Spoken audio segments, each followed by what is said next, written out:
धन्यवाद उपसभापति जी। जनविश्वास बिल 2026 ये बिल सबका साथ, सबका विश्वास, सबका प्रयास भाजपा के दर्शन से बना कानून है। ये बिल 784 प्रोविजंस को इसमें अमेंड किया गया है। 23 मिनिस्ट्री इसमें कवर होती हैं। 717 प्रोविजंस को डिक्रिमिनलाइज किया गया है।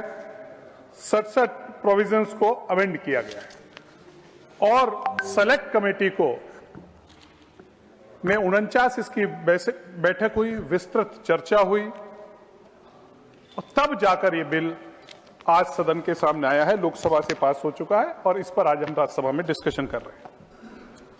माननीय उपसभापति जी, 2014 में नरेंद्र मोदी जी की सरकार बनी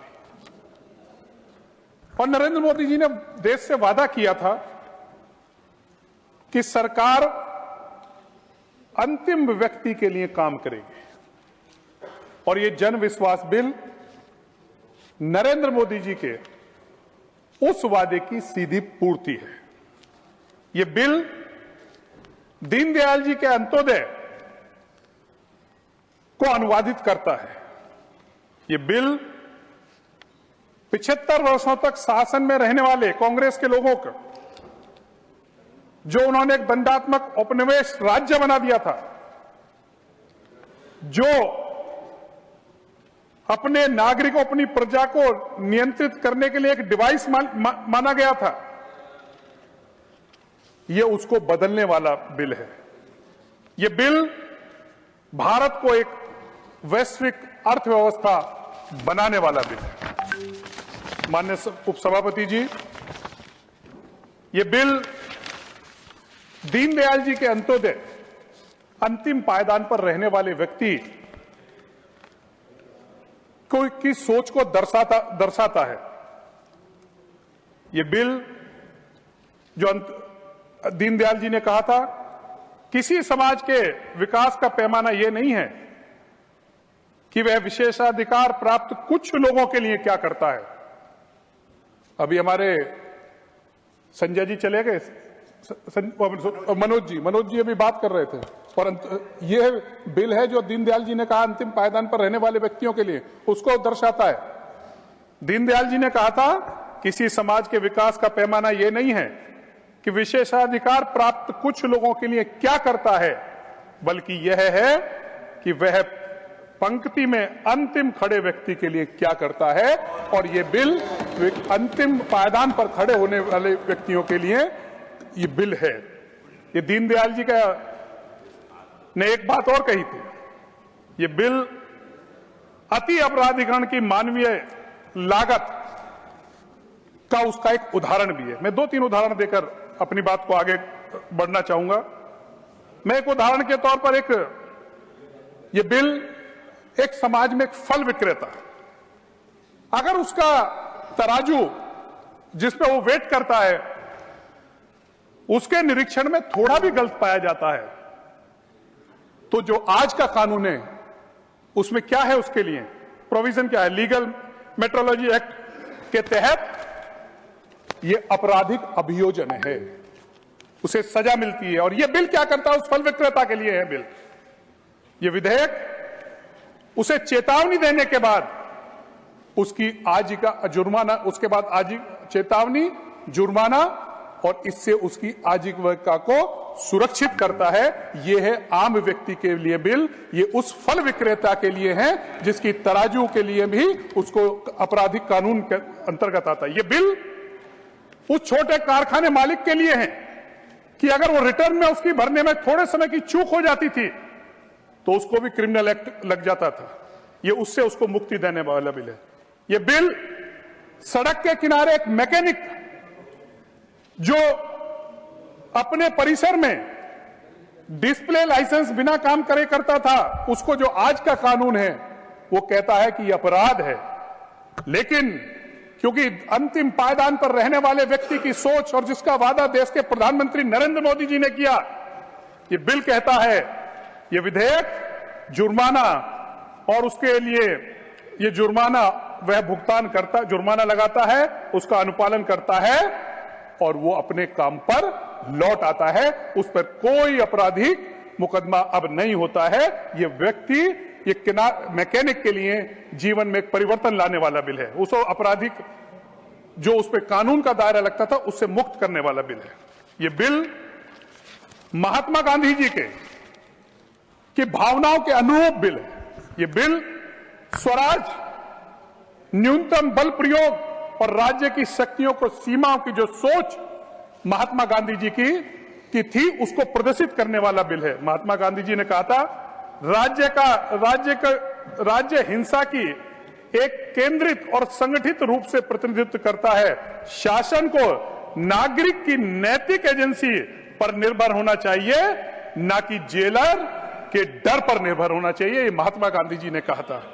यह बिल महात्मा गांधी जी की स्वराज की सोच, जो ग्राम स्वराज का सपना उन्होंने देखा था, ये इसको प्रदर्शित और दर्शा देने वाला बिल है। ये बिल प्रशासन को वास्तविक बनाएगा और न्याय को विकेंद्रित करने वाला बिल है। और ये बिल स्वराज प्रदर्शित कैसे करता है, ये दिखाता कैसे है? मैं इसका एक उदाहरण देना चाहता हूं। वाराणसी की एक छोटी व्यवसाय की मालिक जो जाने अनजाने में गलत रिटर्न भर देती है, वह निर्णायक अधिकारी से कारण बताओ नोटिस प्राप्त करती है। पुलिस का आज की दृष्टि में एक नोटिस प्राप्त करती है, लेकिन इस बिल के आने के बाद वो नोटिस प्राप्त करती है, अब समन प्राप्त नहीं करती है। एक कारीगर जिसे मामूली लाइसेंस की चूक के कारण पेश होना पड़ता था, किसी मजिस्ट्रेट के यहां जाना पड़ता था, अब उसे किसी मजिस्ट्रेट के यहां जाने की जरूरत नहीं पड़ेगी। ये नीति के रूप में स्वराज है, जिसकी कल्पना जो महात्मा गांधी जी की सोच के अनुरूप है। ये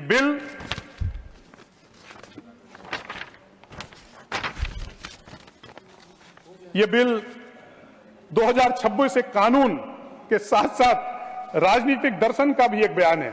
यह स्पष्ट संभव शब्दों को घोषित करता है।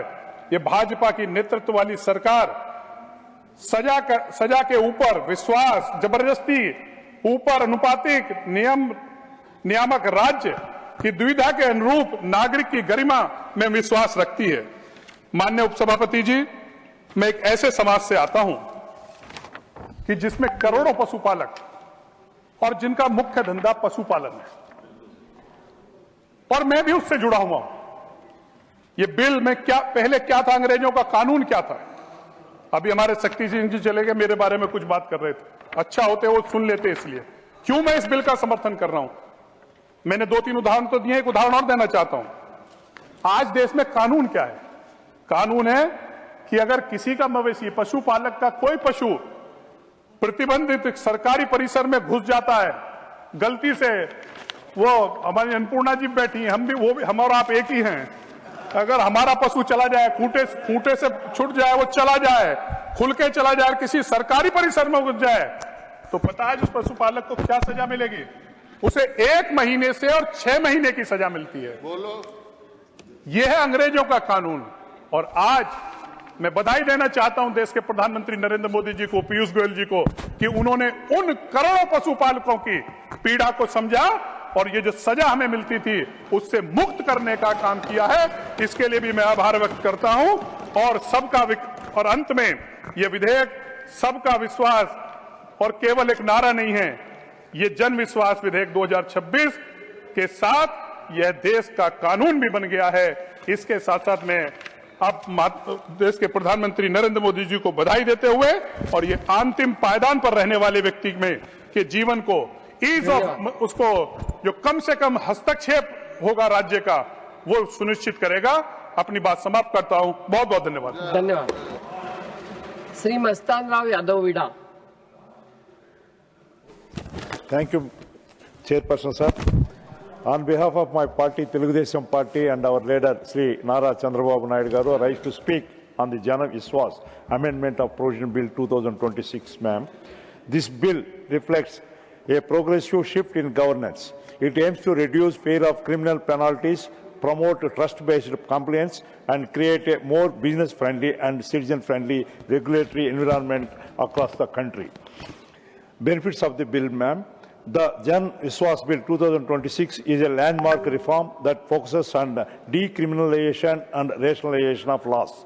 It amends around 80 central acts and addresses more than 1,100 offences by replacing criminal punishments with civil penalties.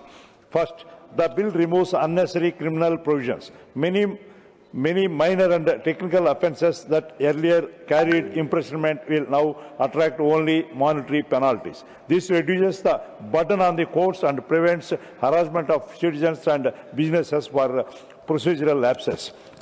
Second, the bill improves ease of doing business. By decriminalizing 717 provisions, it sends a strong message to investors that India trusts the entrepreneurs. Businesses can now operate with greater confidence without fear of imprisonment for minor errors. This reform will encourage investment, innovation, and job creation. Third, the bill introduces a graded approach to compliances. For many offences, the first instant will attract an advisory, the second a warning, and only repeated violation will lead to penalties.